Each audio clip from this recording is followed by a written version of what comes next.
pencemaran nama baik gitu. Jadi mau nggak mau saya mendukung Elta untuk kalau emang dia merasa tidak bersalah ya, RK merasa tidak bersalah, simpel aja tes DNA, dan kalau misalkan emang terbukti bukan anaknya, ya siap-siap LM untuk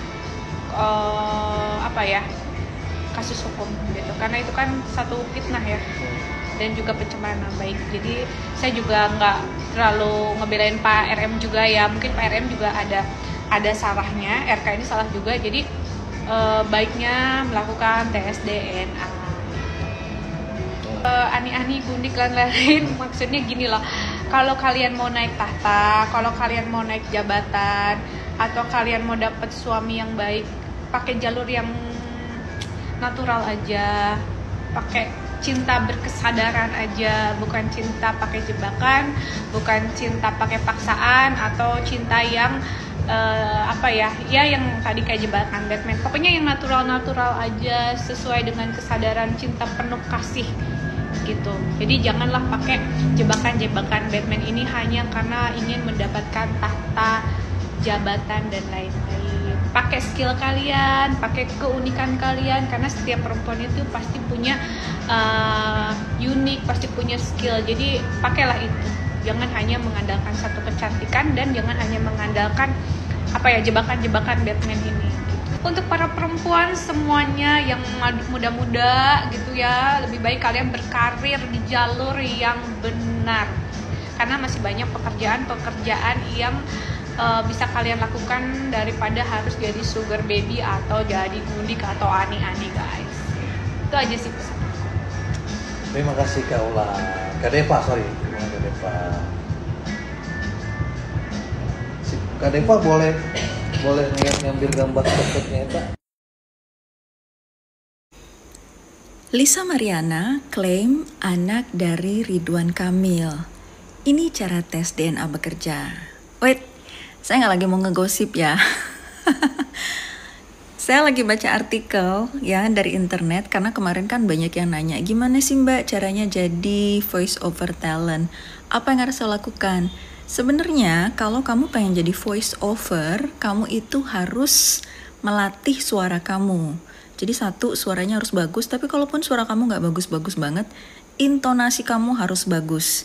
Caranya gimana supaya intonasi kamu bagus? Ya kamu harus sering-sering membaca. Bacanya jangan dalam hati, tapi baca dengan suara. Kenapa? Saat kamu baca dengan suara, telinga kamu kan bisa denger, nih enak nih nadanya, oh ini nggak enak gitu. Lebih afdol lagi kalau kamu latihan baca, itu kamu rekam. Ya, sesudah direkam kamu dengerin ulang. Oh di sini nih intonasinya nggak enak, penutup komanya nggak enak, atau gimana gitu kan. Nah mumpung sambil saya kasih contoh latihannya ya, saya akan baca artikel dari internet ini dari berita1.com. Saya cuma baca, ingat ya, saya tidak bermaksud untuk menyebarkan berita, gosip apapun. Saya hanya ambil ini sebagai contoh ya. Dan kenapa? Karena ini lagi ada di handphone saya buka handphone, buka browser, nongol dah ini artikel. Jadi saya pikir udah saya baca aja ya. Dengerin saya baca artikel ini. Ini saya langsung baca ya, saya nggak diulik-ulik dulu gitu, nggak saya tambahin titik baca segala macam. Denger ya. Judulnya, Lisa Mariana klaim anak dari Ridwan Kamil. Ini cara tes DNA bekerja. Konflik antara selebgram Lisa Mariana dan mantan Gubernur Jawa Barat Ridwan Kamil memasuki babak baru. Lisa mengaku sebagai selingkuhan Ridwan Kamil dan mengklaim telah memiliki seorang anak dari hubungan tersebut. Kini Lisa menyatakan kesiapannya menjalani tes DNA demi membuktikan garis keturunan sang anak. Saya ingin kebenaran terungkap. Saya siap menjalani tes DNA agar semuanya menjadi jelas, ujar Lisa Mariana dalam sebuah pernyataan. Lisa Mariana siap tes DNA, tegas Sunan Kalijaga, pengacara Lisa Mariana, melalui unggahan di Instagram pada Kamis 27 Maret 2025. Sunan mengungkapkan bahwa Lisa telah menghubunginya pada pagi hari yang sama untuk mencurahkan isi hati terkait kisruh yang terjadi. Lisa sebelumnya menghebohkan publik dengan merilis bukti berupa tangkapan layar percakapan dan cuplikan video call yang diduga melibatkan Ridwan Kamil. Tak hanya itu, ia juga mengklaim menerima uang pecahan Rp100.000 sebagai upaya untuk menggugurkan kandungannya pada tahun 2021. Saya tidak akan mundur. Saya ingin anak saya mendapatkan haknya, tegas Lisa Mariana dalam unggahan Instagram pribadinya. Kontroversi ini pun semakin memanas setelah Lisa memilih jalur tes DNA untuk membuktikan kebenaran klaimnya. Lalu, seperti apa tes DNA bekerja dan siapa saja kalangan selebritas Indonesia yang pernah berurusan dengan masalah tes DNA?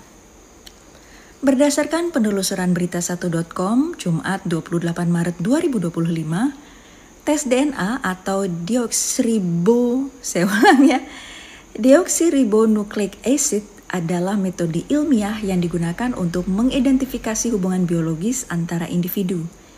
Dalam kasus seperti yang dialami Lisa Mariana, tes DNA paternitas menjadi instrumen utama untuk menentukan apakah seorang pria benar-benar ayah biologis dari seorang anak.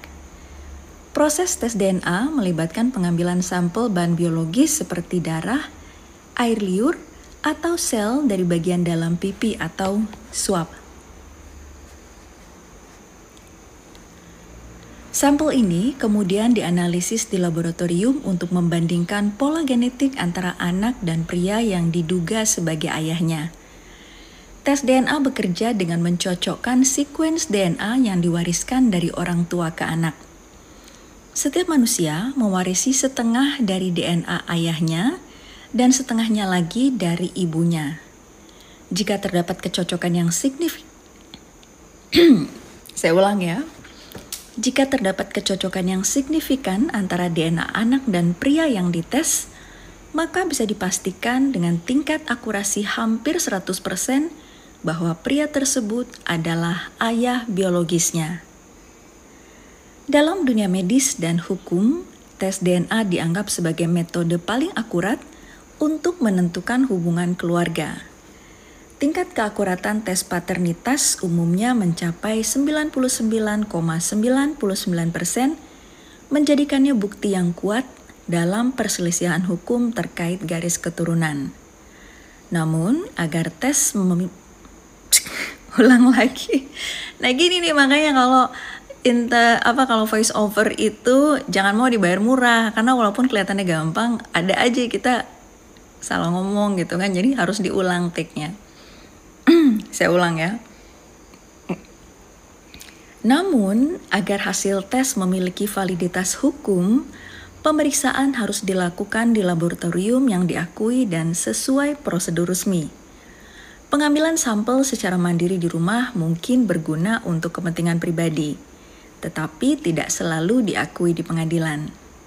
Dalam beberapa kasus, pihak yang menjalani tes juga harus disaksikan oleh otoritas hukum agar tidak terjadi manipulasi hasil.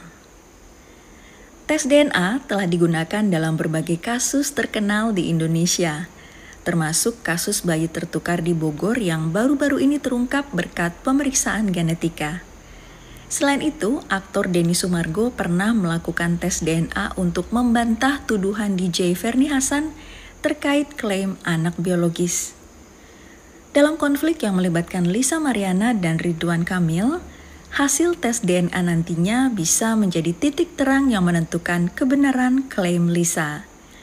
Jika hasilnya menunjukkan kecocokan, maka hal ini dapat berimplikasi hukum terkait hak asuh anak maupun tanggung jawab nafkah. Saya hanya ingin kejelasan dan keadilan bagi anak saya. Tidak ada yang lebih penting dari itu, kata Lisa Mariana menjelaskan. Dengan semakin canggihnya teknologi genetika, tes DNA telah menjadi alat yang sangat penting dalam menyelesaikan sengketa garis keturunan.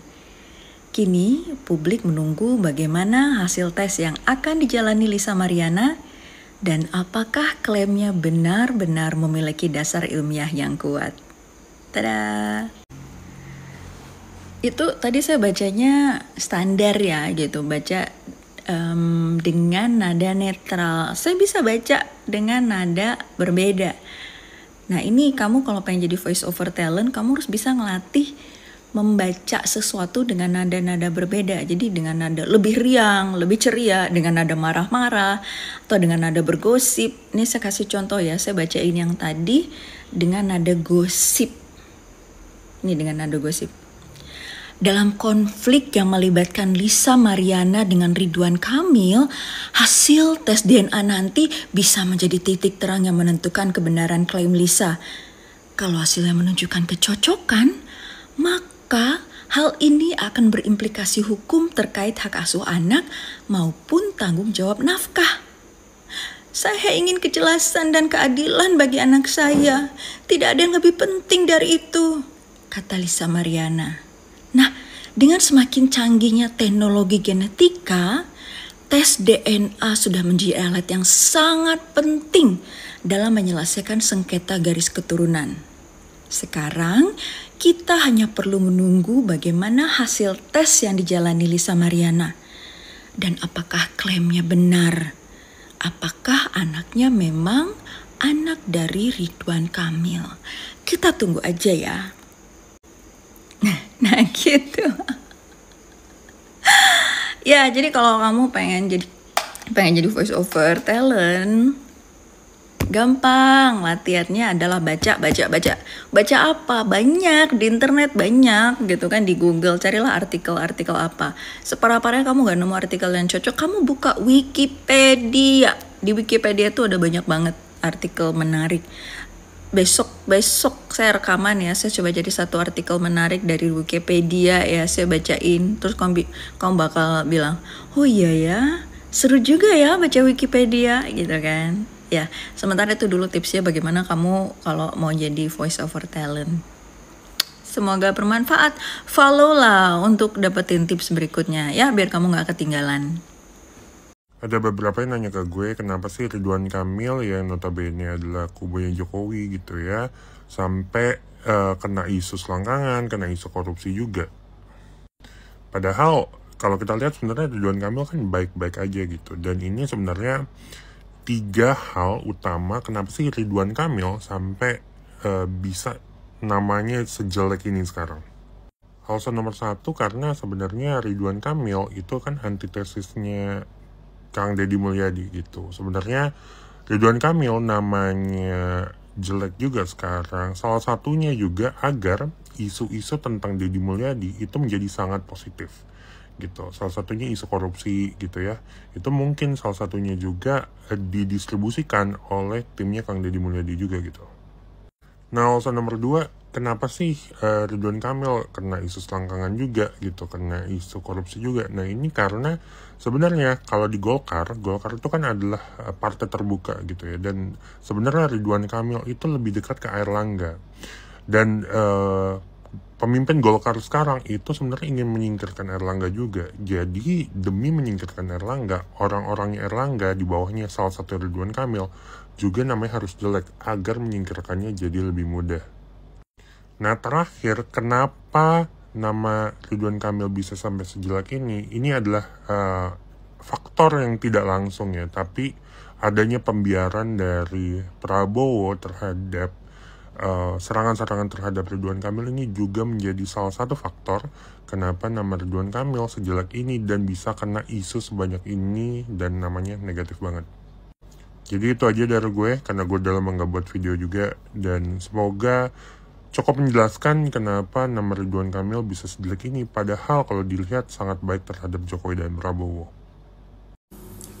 Elisa, lo lihat nggak temen lo baru aja bikin klarifikasi, ngadi-ngadi sih lo.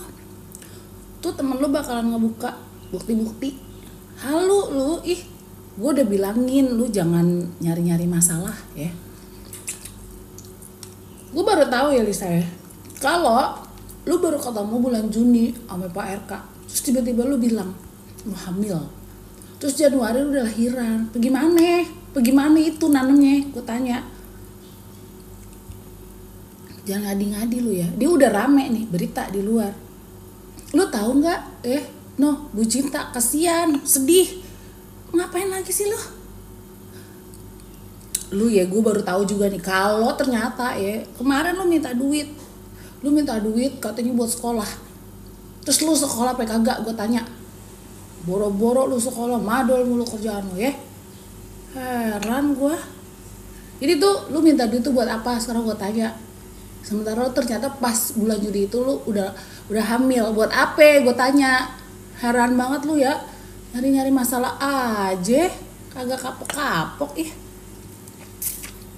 Udah, gua bilang udah. Paham kagak? Ih, gua sahabat lu ya. Ribet ini anak. Jangan nyari-nyari masalah lu. Bagus lu ya. Gak gua apa-apain lu ya. Dari dulu begitu aja kerjaan lo. Kesel dah gua. Udah, gua bilang udah. Awas lu ya. Bilang lo sama pengacara lo pakai mau tes DNA lagi. Udah siap lo. Jangan ngaco aja, jangan asal ngomong aja lu. Keluar dari bacot lo, heran gua.